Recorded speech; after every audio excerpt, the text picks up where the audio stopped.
Hello friends, Heidi here from Rain Country. God is good all the time. Well, I did another dehydrating experiment, and some of you may have seen the video I did not too long back about dehydrating ground meats, and that's any kind of ground meat, including sausage. I did some Italian sausage and I love it.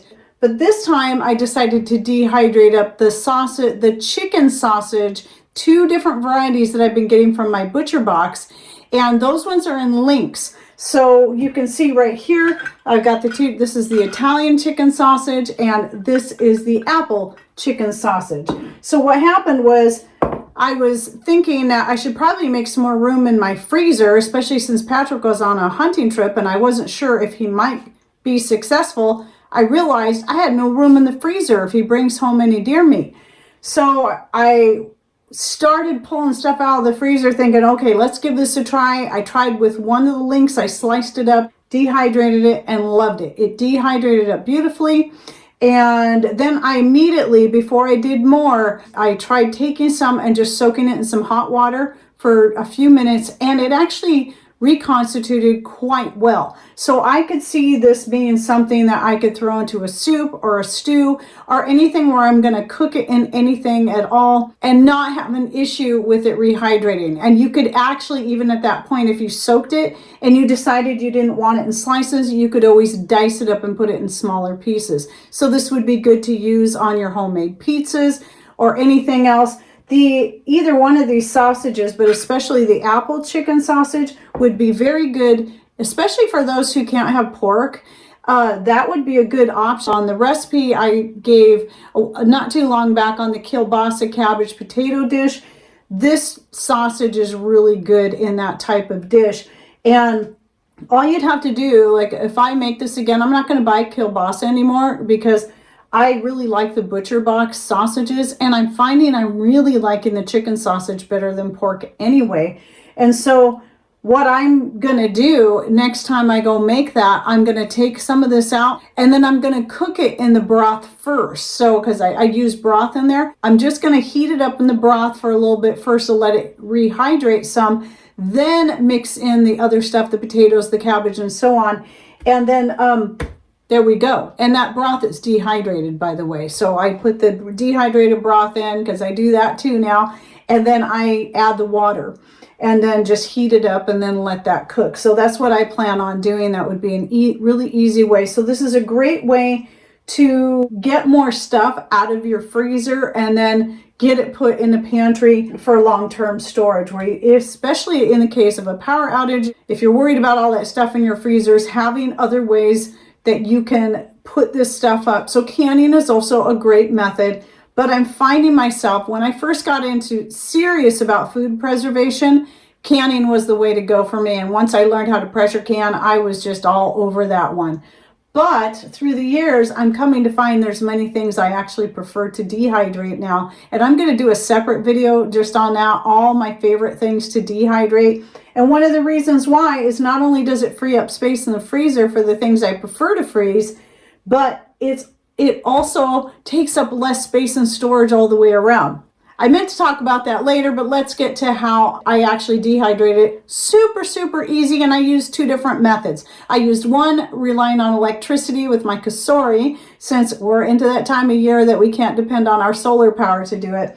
And then the other, now that we have fires going in the wood stove, I did on the wood stove, and I have to say, I preferred that method best for this particular thing. So if you have a wood stove, or if you're totally off grid and you have a wood stove, it is excellent for dehydrating meats of any kind. In fact, typically when I make jerky, I only do it in the wintertime when I have a fire going. That's my preferred way to do it.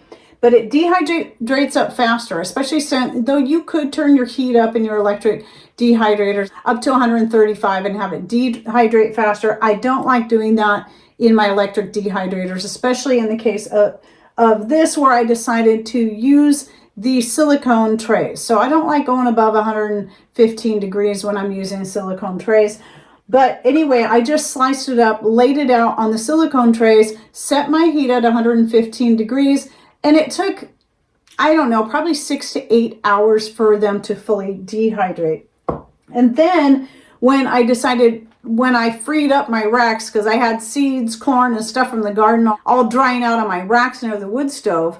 So I needed to take one of those, get everything rearranged so I could have one totally cleaned off.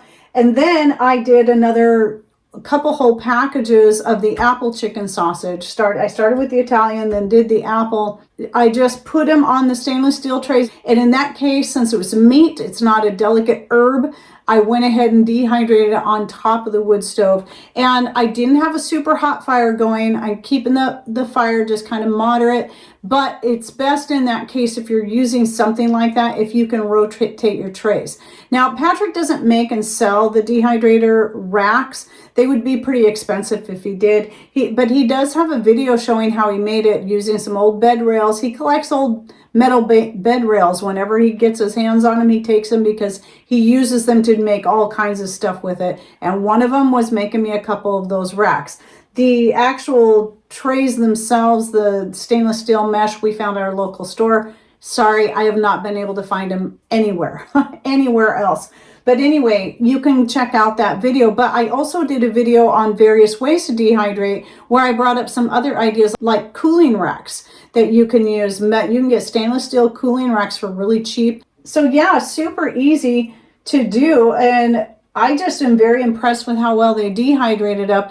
And they are so great to snack on. So a lot of people like to snack on jerky or those little dried sausages that you can, buy at a convenience store. Well, this is the same idea. So I just dehydrated up in slices, because those thicker sausages, it's going to take a long time to dehydrate up. So it makes sense to me to slice it, dry it up that way, and then it's ready to eat just like that. And yes, I am not afraid about vacuum sealing these in jars for years. And I still have one more jar of jerky left back there. And I'm going to be getting out some more beef roast, marinating it, and making more jerky to put back in there so I can take that last jar from 2014 or 15. Still good. So as long as your meat, whenever you're dehydrating anything for that matter, not just meat, but anything you're drying, you never want to put it in your jar while it's still warm, has any heat coming out of it whatsoever, because it will cause the inside of your jar to sweat. Then you just defeated the purpose. And when you vacuum seal that up, what's going to happen is you're going to get mold and spoilage. So it's important to make sure everything is not only very dry, but also completely cooled down before you vacuum seal. So, and that's what I did here. Now, the methods of vacuum sealing you use is going to be entirely up to you and depends on your pocketbook and what you have on hand.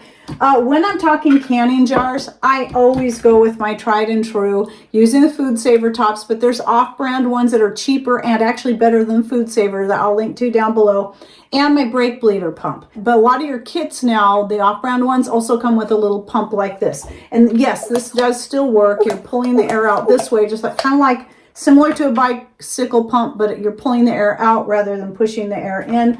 But I still go back to my tried and true brake bleeder method. Here's a little clip here of me using it to seal up something. I don't know what it is.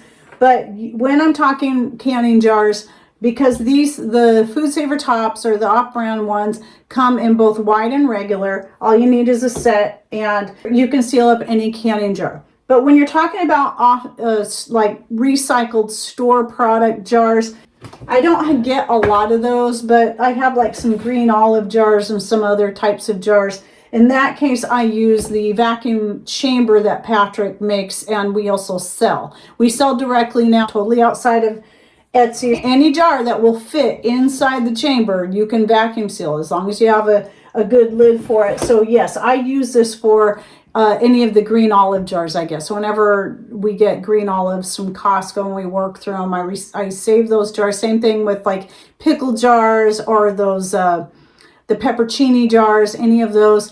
Once you've used it up, clean it out really good. They're great for vacuum sealing. There's the lug type lid, and they work great. And once you have it vacuum sealed, then I always recommend whatever it is you're vacuum sealing, leave it out on your counter for a day or two, and then just double check your jars. Because I always use recycled lids whenever I'm vacuum sealing. Like I have two here that are from the Superb brand lids that these vacuum sealed up amazingly well. So I'll go ahead and quickly show you what I do. And I just take the brake bleeder pump, by the way, is found in automotive. I'll put a link to one down below. And a lot of people think we make and sell these two. No, just the chamber. I just keep a brake bleeder pump always hooked up to my chamber, so I don't have to worry about pulling it off of there and then putting the tip on. So I have two, one that I use with the tops and then one that I use with the chamber. But I just rest a brake bleeder pump against the counter and then just press down. I don't pump like this. That would be way too hard on the hands. Just press down using your whole arm. This is the way I've been doing it for over 6 years now, and I love it. It works great. And I don't know if you heard that, but the lid did make a tink sound. Sometimes you'll hear that. I do notice that with the Superb Brown when I vacuum seal with them. It does make that sound. It's a lot more audible than your regular ball curve 4 jars lids. So anyway, that's it. I just wanted to share that. I haven't tried cooking with it yet, but you'll be seeing updates down the road when I use it in various things. But anyway, it was just another way to make some more room in the freezer. And this is a great snack. This is something you could take on the road because they are really good, just like this. So next time Patrick goes on a hunting trip or something like that, I can send him a jar of this or a jar of the beef jerky or the venison jerky. And by the way, I probably won't be doing a new jerky recipe video, but if you're interested in that, I'll put my most recent one where I was doing elk jerky. I went back and watched it because it's been several years. And I'm like, oh, I did 2 different varieties in there. One using coconut aminos and one using the Bragg's liquid aminos. And another thing, I don't remember if I actually added in that video, one thing I usually add is just a little bit of liquid smoke. It adds a super nice flavor when you're marinating your jerky. All right, well, that's it for this. Super easy, loving this. And I'll be dehydrating even more stuff and be watching for that video coming out real soon on my favorite things to dehydrate and put up in storage. And if anyone has tried dehydrating sausage in this manner, go ahead and share with us down below if you've used it in anything. What are your thoughts? Whatever you feel like sharing so people can learn from you as well. All right, well, thanks for watching. Take care and God bless.